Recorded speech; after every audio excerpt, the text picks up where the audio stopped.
Hello, this is Brian Foster. We are coming to you on the Kardec Radio Facebook page, live on Sunday night, February 9th, 2020. Welcome to everybody to our program tonight. We are continuing on talking about the Gospel according to Spiritism. We are on Chapter 10. And chapter 10 is titled, Blessed are the Merciful. Now, there is a very good reason for this. But first, let me tell you, please, tell your friends about Kardec Radio. You can get that app on your Apple or your Android phone. You can just go to the PlayStation or the App Store on your Apple phone. Look up Kardec, Kardec Radio. It's a free app. You can get Kardec Radio programs 24 hours a day. You can also join our Kardec Radio Facebook page. You can watch the live streams of people that you'll see.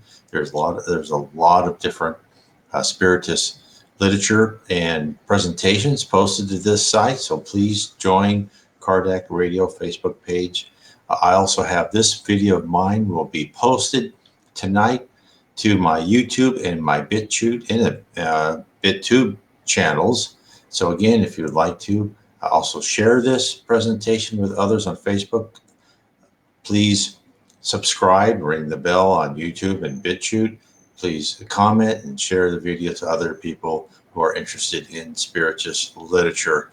And Spiritist literature is a good reason to, because first, the Gospel according to Spiritism is a great book. I recommend it to everyone. And secondly, I recommend everyone, if you're interested in the spirit world, why we're here, please read the Spiritist book. That really should be the first book you read. That was the first book that I read. I found it in PDF. You can get this, the Spiritist book, or the Gospel according to Spiritism. You can get that on a Spiritist site I have on my blog, nwspiritism.com. I have a picture of Allan Kardec. You can go to a Spiritist bookstore and get all these different Spiritist books. You can also find them on Amazon. And you can find them on PDF too for any of Allan Kardec's books. So I recommend that immensely. You can't do better than that. Now, Spiritism, remember, was codified. Allan Kardec was called the Great Codifier in the 1850s by asking a series of questions, 1,019 questions to different mediums. And he didn't codify the answers unless the answers were the same or very similar. So let's get into what we're talking about tonight, and that is, blessed are the merciful. Now, doesn't that sound nice? But there's a very good reason for that. It's not just to be nice and loving in this life. So let me get into it and let us understand the things. This is the great part of the Gospel according to Spiritism, is many things that Jesus said, they have a back meaning. And it's a very important back meaning because it really overshadows our whole life. So let me start how Allan Kardec said, Blessed are the merciful, forgive others so God may forgive you. Reconciliation with your adversaries. The sacrifice most agreeable to God is for you to forgive them. In Matthew chapter 5, verse 7, Blessed are the merciful, for they shall obtain mercy. And in Matthew chapter 6, verse 14, 15, For if ye forgive men their trespasses, your heavenly Father will also forgive you.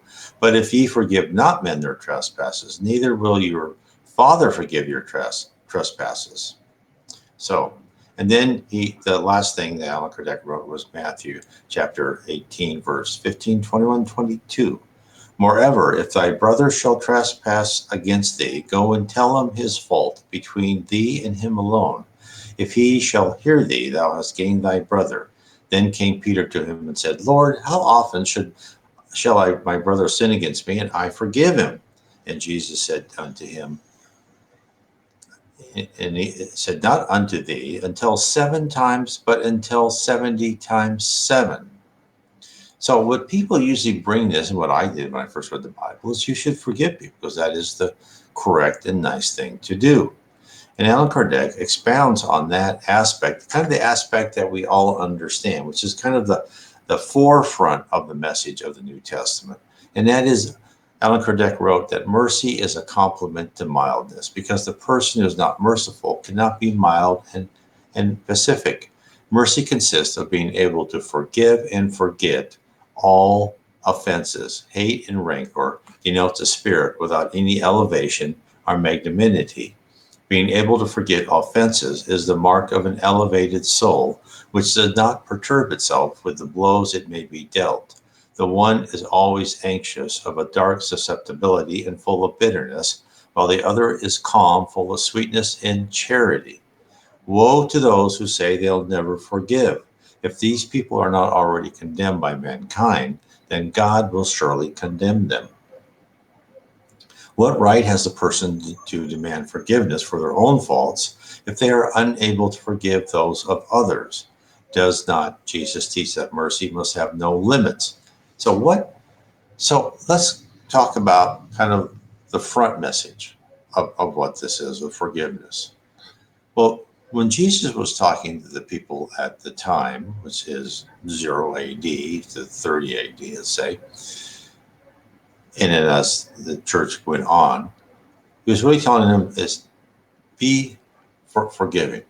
And what that whole message really on this part and a lot of the New Testament is a message of getting rid of your primitive emotions, hate, jealousy, anger, and replace them with elevated emotions, love, forgiveness, fraternity, honesty. Because as Allan Kardec wrote, you cannot be elevated in the spirit world by holding on to these primitive emotions. And that is the message I think that almost anybody can understand within the New Testament, and what Jesus said even during that time of a lot of people, even now people hold on. It just as Allan Kardec said, well, I'll never forgive so-and-so for what they did to me. Well, I mean, if people really analyze their life, we've done bad things. I know I have done bad things to other people, and I still regret things that I've done. And isn't the best feeling you ever have is that if you've done something bad to someone and then you're able to get their forgiveness, doesn't that feel wonderful? And if you can prove yourself, no, I shouldn't have done that. It just shows you how important it is for us to follow our conscience, because when we are that type of person who gets mad and won't forgive, that creates stress within our paraspirit. And when your paraspirit is stressed, your whole body loses the ease of communication and you become less healthy. In fact, studies have done that. People who have spirituality, people who have, believe in religion, believe in something above themselves, are healthier, mentally and physically healthier than people who don't. And again, this is because when you believe in something higher than yourself and you know there's a reason for you being here on earth, you accept things and you also are able, just as Allan Kardec said, forgive offenses. And that is a mark of an elevated soul. And that's part of our training on earth. Now, we'll get onto the backstory in a minute, but let's go to what Allan Kardec said about there's two different ways of forgiving. And this is important also. So Allan Kardec wrote, two different ways of forgiving. The first is noble and great, truly generous without any hidden thoughts, which delicately avoids hurting the self-esteem and susceptibility of the adversary, even when that same adversary has no justification for his or her acts. The second method, on the other hand, is when someone who has been offended or thinks they have been offended imposes humiliating conditions on a supposed adversary, making felt the weight of the pardon, which can only cause further irritation instead of calming, where, upon offering a hand to the offended, this is not done with benevolence, but rather with ostentation, so that the person may say to other, look how generous I am. In these circumstances, a sincere reconciliation is quite impossible for either one of them. No, there is no generosity, only a form of satisfying pride. In every dispute, the one who shows him or herself to be the more conciliatory, who demonstrates more disinterest, charity, and real greatness of soul, will always attract sympathy from those who are impartial. So again, this is an approach. This is the front story of the New Testament. It's telling you, yes, it's all of this is implied in exactly what Jesus wrote. Forgive, elevate yourself, help others, help by your example, you'll help others also be better. And I understand how easy it is. I mean, when you're at work, what do you do at work most of the time? Well, you gossip about management, or you gossip about so and so and how incompetent they are, or what they look like, or all of these things. And it just shows you that that's just not a generosity of spirit, right? It doesn't mean and they are your adversaries. And some people, you look at them as your adversaries without them even knowing that you are their adversary, right? You're stabbing them in the back by talking to other people behind their back and bringing down their credibility. So even in those ways, you should reconciliate with your management and those type of people. If you do not like who you work for, or if you do not like the company you work for, try to move yourself out. But this is a great way to practice being merciful. And being merciful is being merciful with everyone, even people you don't really like, or people you don't really agree with. And you can, if there's something important, you can certainly stand up for yourself. But if you can, get out of the situation, or reconcile yourself. Talk to them what bothers you, or how can you get along. And why do I say that? I don't say that for you to just to make sure you're nice and keep all the stress level down. I say that for multiple reasons. So one reason is to instill in yourself the habit of being merciful. The more you, with your voice and your thoughts, are merciful, the more it becomes ingrained, and you start rewiring your character and your personality. That will work. You will be surprised how over time, if you catch yourself saying something, bad gossip, or saying something mean, or acting, bad to someone else, then if you can catch yourself and just turn that around and say, oh yeah, I understand, that really will start rewiring your personality. I tell you, because it works for me. It's just over and over again. And when people are just become, how people can just get on your nerves. It happens so much. That still happens to me. I'm not going to say it doesn't, but it happens a lot less. And I tell you, when you leave this physical world and you go into the spirit world, I truly believe that's going to help you 1,000-fold and to get your mind and your personality so you're much more calm and understanding. Now, Allan Kardec also writes about reconciliation with your adversaries. This is what is in Matthew chapter 5, verse 25 and 26. Agree with thine adversary quickly while thou art in the way with him, lest at any time the adversary deliver thee to the judge, and the judge deliver thee to the officer, and thou be cast into prison. Verily I say unto thee, thou shalt by no means come out thence till thou hast paid the uttermost farthing. So, Allan Kardec writes, in the act of pardon, as in general practice of good, there is not only a moral effect, but also a material effect. As is already known, death does not liberate us from our enemies. Now we're getting back. This is what's so great about the Gospel according to Spiritism. We get the story of how most people understood it in the New Testament. And now we're getting the background, we're getting the context of what Jesus said. And this is why Spiritism just gives us so much more information, because there are so many things in the Bible, the New Testament, that Jesus says that sound like, well, that's kind of strange. But then Spiritism fills it all in. I mean, I use this example a lot when Jesus says, "Let the dead bury the dead." Well, how many people have read that when they, and they haven't heard of Spiritism, and they go, "Okay, well, just ignore those people because they're dead." No, that's not what it means at all. Spiritism tells us how the spirits, the nice spirits, help people who have been also good spirits. They help them get out of their physical body and back into the spirit form. The dead do help the dead. Jesus says you don't have to worry. If someone you love and someone you know has been a good, honest, honorable person, that person will be taken care of, even if they died miles from you, even if you weren't by their bedside. It really doesn't matter. They're going to be much happier, and they're going to be helped in their journey away from this physical life into the spiritual life.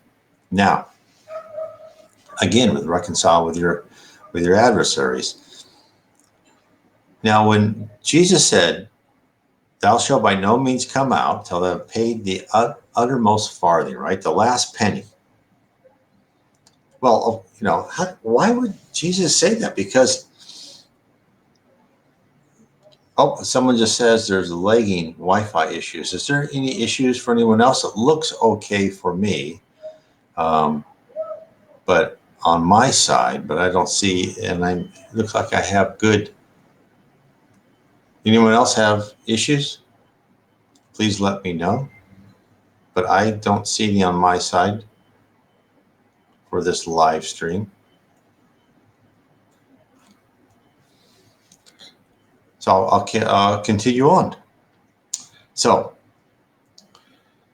what really they mean by that is that if we do something terrible to someone, it may not stay with us in just one life. And in fact, Allan Kardec talks about this even more. This is what he says: spirits in the afterlife frequently pursue with great hate all those for whom they bear rancor. From this we understand the falsity of the proverb, "The poison dies with the beast," when it is applied to mankind. The evil spirit waits for the other whom he does not like to return to a physical body, where he or she is partially captive, in order to be more easily tormented. They hurt him and they harm affections. The cause of the majority of cases of obsession lies within this fact, especially those cases which present some gravity, such as the subjugations and possession. The person who is either obsessed or possessed is almost always a victim of vengeance. The motive will be found in their past lives, in which the one who is suffering gave cause for this result.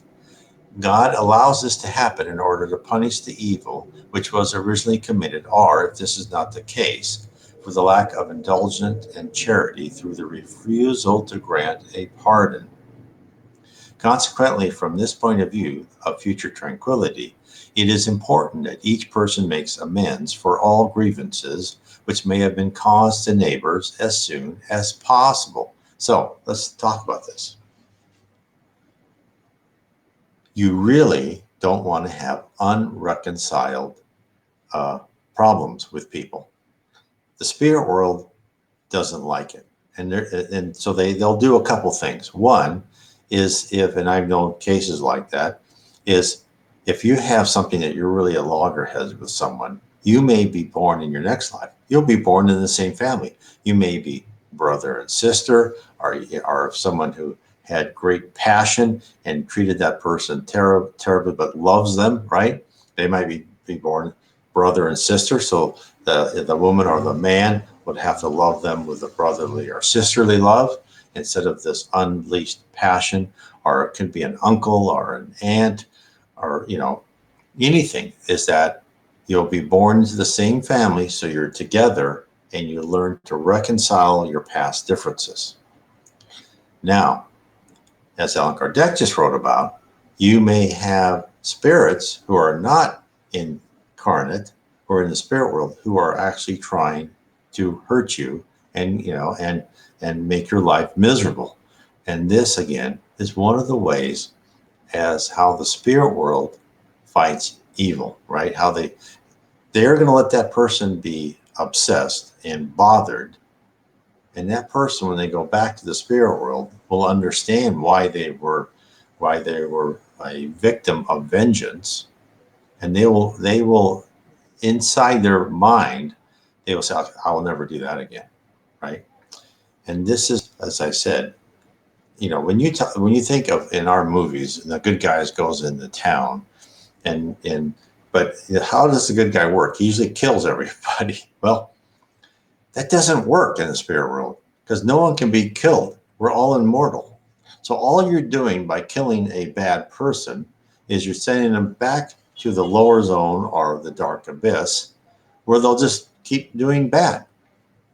And of course, what happens then is, that person didn't get to be on earth to learn their lessons, to learn through their trials and tribulations, the lessons they needed to learn to be a better person.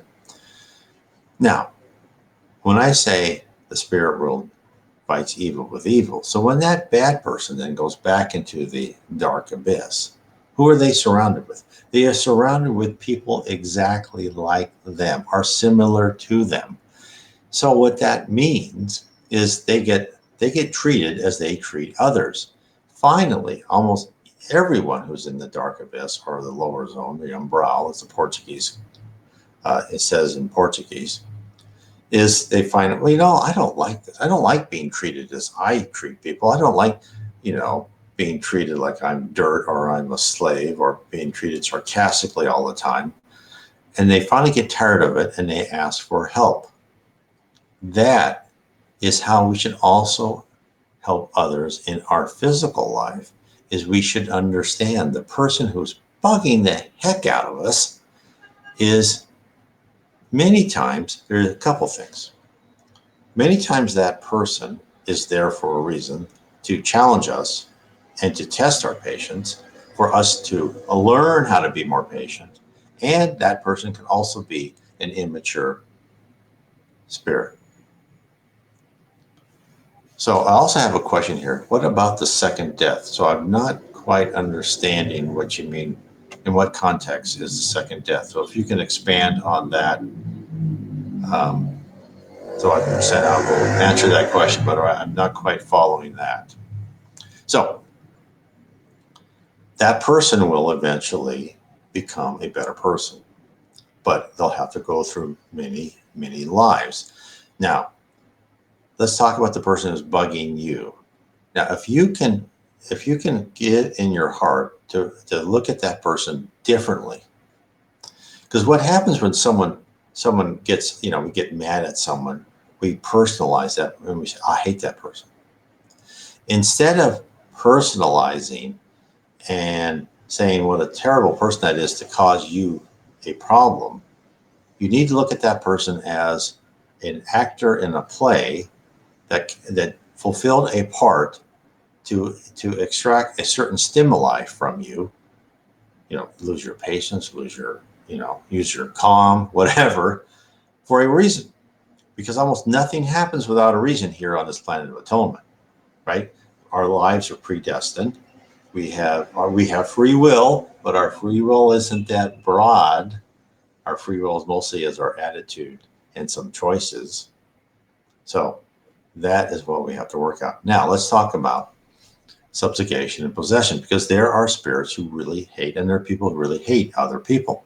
When I was at a mediums meeting in Rio de Janeiro, and I'm not a medium, I was just on the outside. This lady came, and then another medium, using the voice of a medium, and she came out and she says, Zika, Zika, Zika.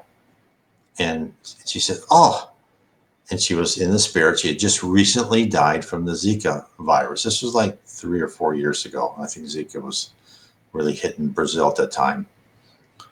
And the consoling medium said, well, what happened?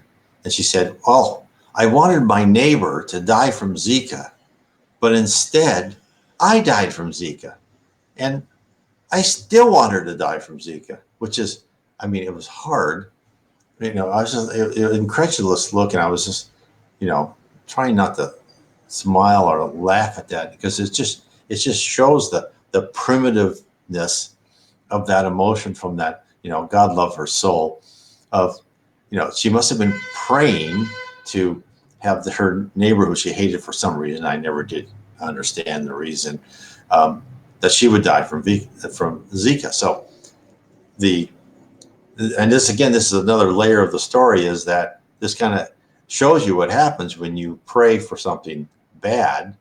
Who knows what's going to happen, because of how the spirit world works is, okay, you want this person to die from Zika? We'll let you die from Zika. And her prayer was answered. Someone died from Zika. And yet, you know, here she is dead, right, in the spirit world, and yet had no clue how she should raise herself up and be better in the spirit world. Which again proves the point that we are who we are when we leave this physical body. So it's, you know, this is the world we live in. We live in our spirit universe, surrounded by different bands of different levels of spirits. Because we're in the planet of atonement. Now, when we're in the planet of regeneration, it's going to be different. But in our current planet, we are surrounded by good, bad, indifferent spirits. Some could be quite primitive. Some could try to harm us. Many will try to help us and love us. But we are surrounded by everyone. It's like anyone who's ever been at a school, like in a middle school or junior high. You've got the whole range of characters. You've got the bullies you want to stay away from. You've got your little coterie of friends, and yet they're all around you, and there's all this negative and positive vibration. So, and this is what, you know, being merciful is all about, is that if you can be merciful in all of this mixed up vibration, and of course we here incarnates on earth, we only see the physicalness, but it's all around us. If we can use our conscience to filter out the bad ideas, the bad vibrations, this will help us train our personality and our character to become a elevated spirit. So I hope that helps explains more about why we should reconcile ourselves with as many people as possible. So the next thing is that Allan Kardec talks about is the best thing you can do, and actually even Socrates said the same thing. The best thing you can do is pardon those and become reconciled. And that's what, you know, this is what Allan Kardec said: the true Christian does not offer material gifts to God, since all sacrifice has been spiritualism, and with this precept has gained even more strength. He offers his soul to God, and his soul has to be purified. And Socrates said the same thing. Socrates said, God doesn't want us to kill pigeons and light incense to him. He wants us to become better people. This is why Socrates is, if you can read Socrates, it gives you a lot of insights even in the New Testament, because I believe that Socrates really was, and Allan Kardec says the same thing, it really was the forerunner of Jesus in the New Testament. Kind of like Emanuel Swedenborg was the forerunner, kind of set things up for Allan Kardec. And if you ever could read Swedenborg, he's very good. He had some things he was a little bit wrong at, but he tried his best. He's just, really a great person. So then the next thing that Allan Kardec writes about in this chapter, chapter 10, Blessed are the Merciful, is in Matthew chapter 7, verse 3 and 5. And why beholdest thou the mote that is in thy brother's eye, but considerest not the beam that is in thine own eye? Or how wilt thou say to thy brother, let me pull out the mote out of thine eye, and behold, a beam is in thine own eye? Which is, and I think a better interpretation is, why look at the sliver in your neighbor's eye when you have a a plank in your own eye. And again, this is another, why are you worrying about someone else? Worry about yourself, right? Don't try and make that other person perfect how you want to be perfect. Make yourself better. And that is so hard for us to do because we're all perfect, aren't we? We can rationalize away whatever we do so easily. And believe me, this is one of the things that we should all work on, and that is accurately analyze your actions and your thoughts and consider every day. In fact, Emmanuel says this in many different ways in this, through the writings of Chico Xavier. If you can analyze what you've done every day a bit and say, okay, well, I did that wrong and I did this wrong and I need to improve on this thing, that is so powerful because the more you can step outside of your life. This is why what Spiritism is so important. This is the whole concept that's in many Spiritist writing, is to get yourself up on that mountain and look down at your life as, you're this experiment in making yourself better, and try and look at yourself as all the faults and the things you need to improve, and then work on those. But don't say, oh, I'm not 100%, I'm going to give up. No. And don't worry about being perfect, because no one's going to be perfect here. It's just as they say, is if we were perfect, we wouldn't be on this planet. We're all here because we are imperfect. We're all here because we have a lot to learn. We don't have to learn everything in one life, but can we learn some things? We have an immortality to learn, an eternity, and we have, I don't know how many millions of lives. It's interesting when people talk about reincarnation. They think, oh yeah, I don't know how many times I've been alive. I believe we've probably been reincarnated in some form, maybe animals or whatever too, just thousands and thousands, maybe millions of times. I shudder to think how slow my own progress has been. But I could be wrong. Maybe we don't reincarnate that many times. I hope not, but I believe that I think we're pretty slow learners. And that is because we have to learn a lot. Imagine what it is to control yourself perfectly. Now, why do we need to control ourselves? And this is I go over every time. Because when you are in the spirit world, thought is action. Your mind controls the environment. Now, when I say your mind controls the environment, and you can control and you can create things in the spirit world, you have to remember that I'm not saying that, okay, every person creates their own idea of heaven. It doesn't really work that way. And it doesn't work that way because you have many spirits in heaven, all within the law of affinity puts you with spirits that are like you. And therefore, the levels of heaven you are is partly your own thoughts, but it also is intermixed with the thoughts of those around you.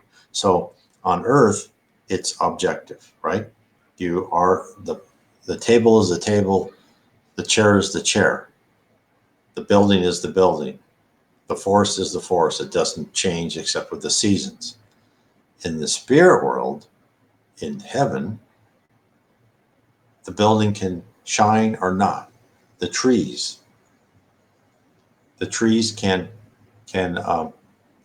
change color as you go by because they reflect from your own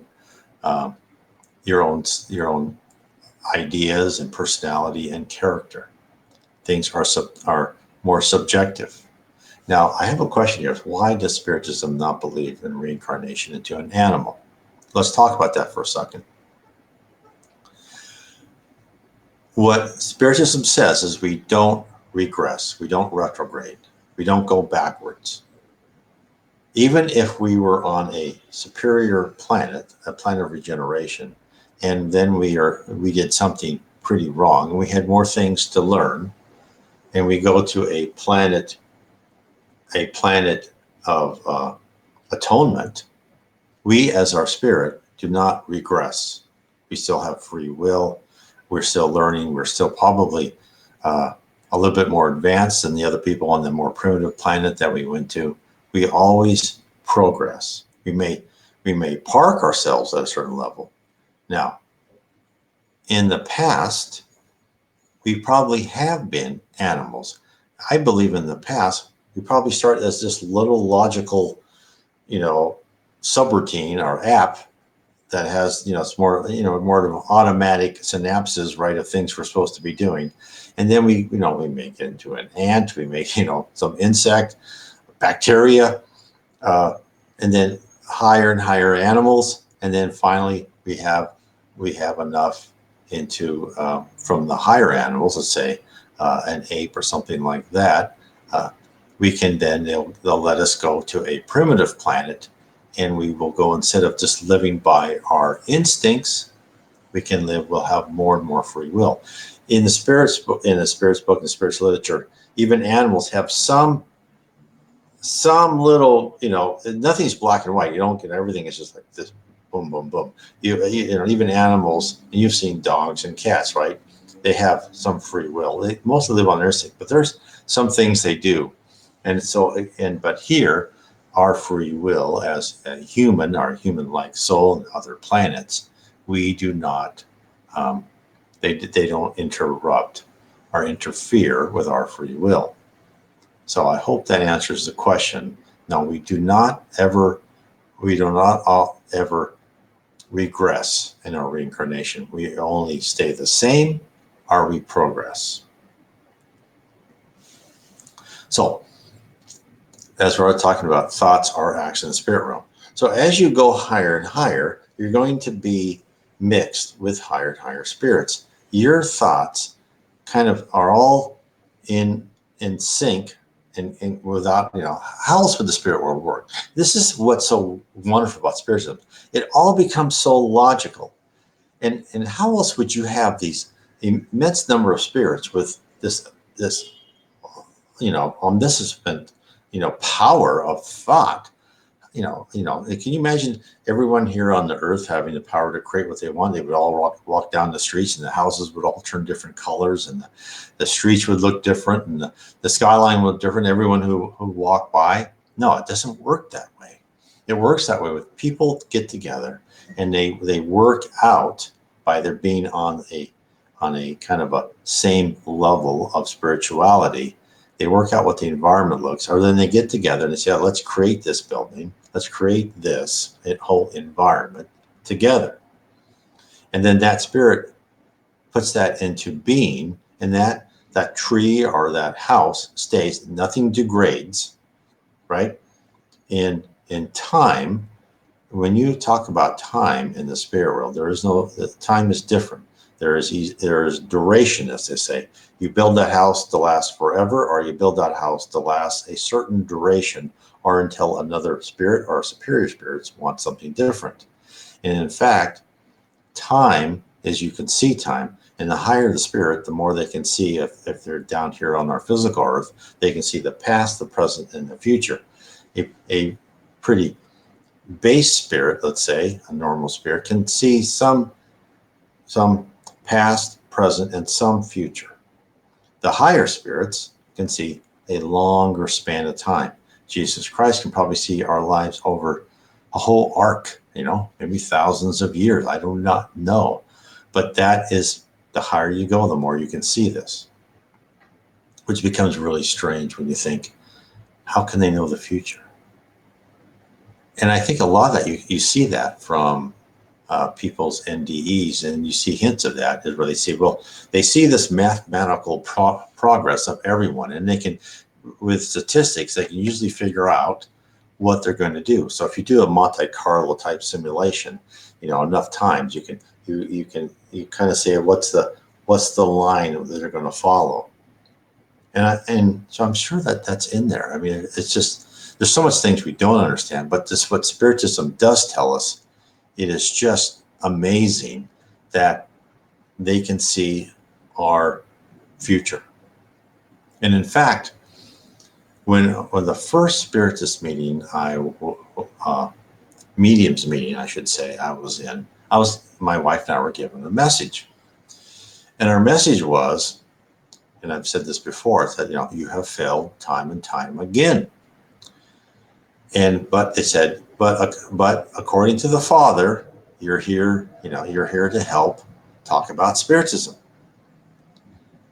And it was really interesting. And then again, it says, there was something like, I've done something wrong, but and they said twice, according to the Father, you have been chosen to do this, this task. I'm not going to call it a mission. I'm not probably worthy of a mission. I'm worthy of just something that may help a few people. And I thought to myself, it's like, the spirits around me are kind of probably trying to help me on helping talk about Spiritism.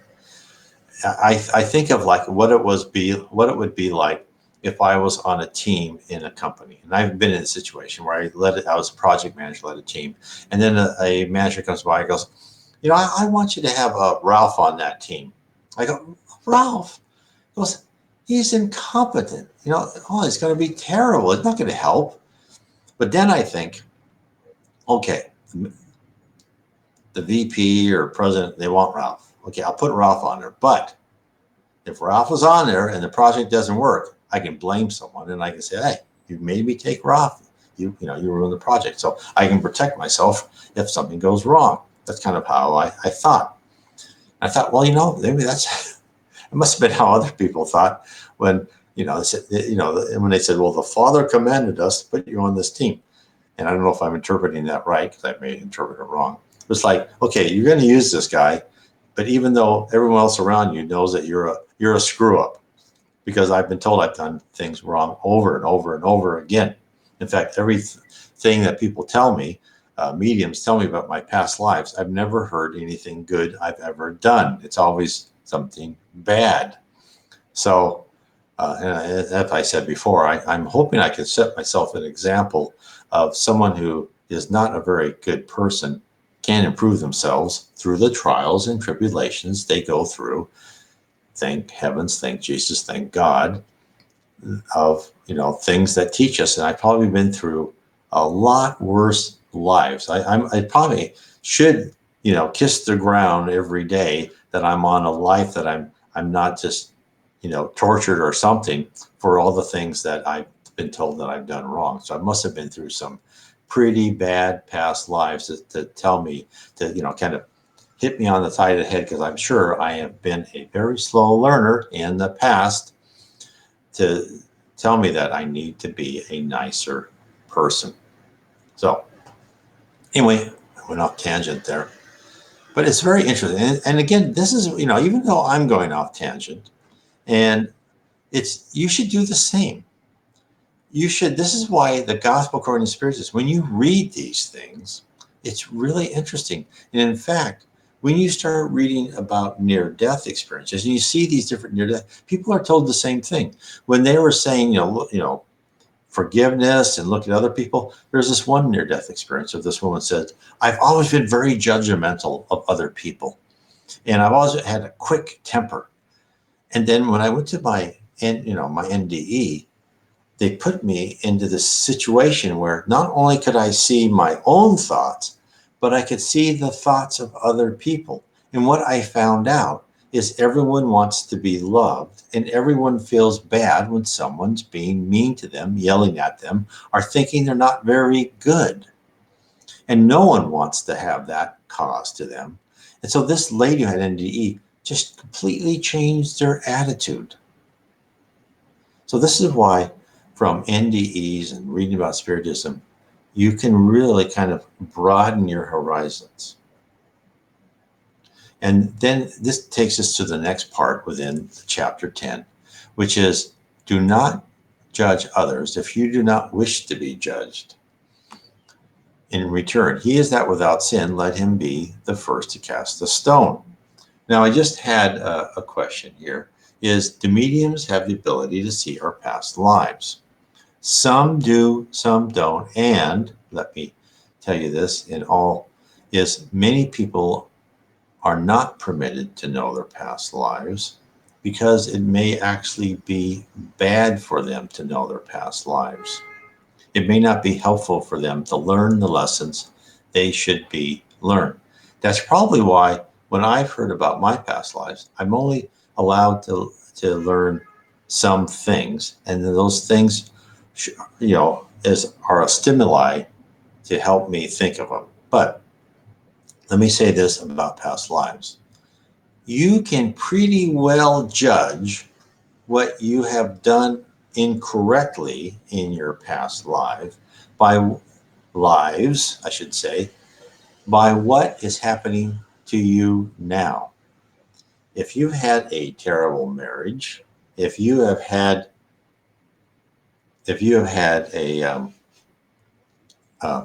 other things, right? Someone stole money from you, things like that. Then that usually means is that you will also have that you've probably done the same thing to someone else or something similar. So if you're interested in your past life, look at your present life, and you can pretty figure out the areas you should improve upon.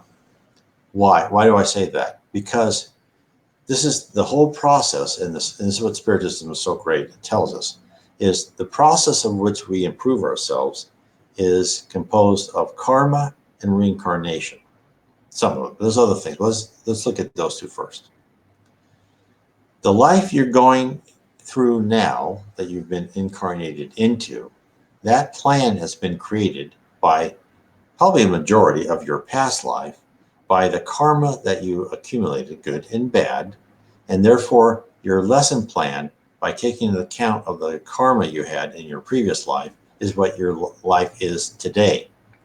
Your next life, your karma, is going to go into your record. Your next life is going to be based on what you do in this life. Not wholly, right? There's some things you have to broaden. There's some things you're going to take over, but probably a majority. So that is why, so that is kind of a way to think about these things.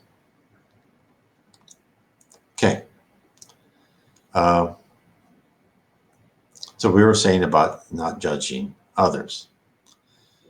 So when he was saying that he is without sin, this is what Allan Kardec writes, that he that is without sin amongst you, let him cast the first stone. Jesus makes indulgence the first duty towards others because there is no one who does not need it for themselves. This is what NDEs have also seen.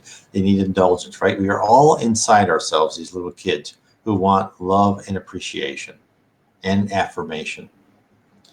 Kardec goes on to write, he also teaches that we must never judge others with more severity than we would wish to be judged. So true.